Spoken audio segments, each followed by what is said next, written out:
শীতের পিঠা খাবেন অথচ পিঠা বানানোর সাজ বানানো দেখবেন না, এটা কেমন হয়? দেখুন কত সুন্দর হাতের কৌশলে পিঠা বানানোর সাজ তৈরি করা হচ্ছে।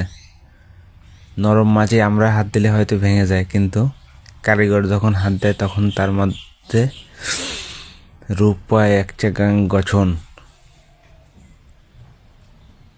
কত সুন্দর হাতের মাধ্যমে তৈরি করা হচ্ছে পিঠার সাজ, চিতই পিঠার সাজ।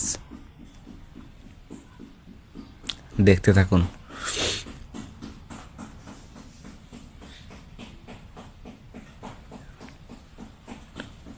শীতকালে এই সাজের প্রচলনটা বেশি। শীতকালে মানুষ শীতের পিঠা খায়।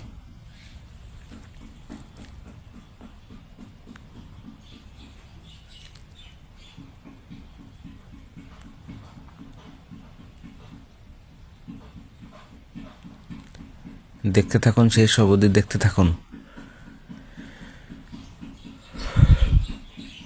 কত সুন্দর ফিনিশিং দিয়ে পিঠার সাজ তৈরি করা হচ্ছে। এই সাজ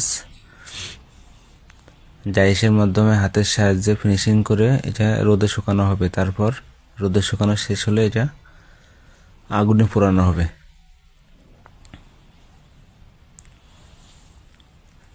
ধন্যবাদ সবাইকে।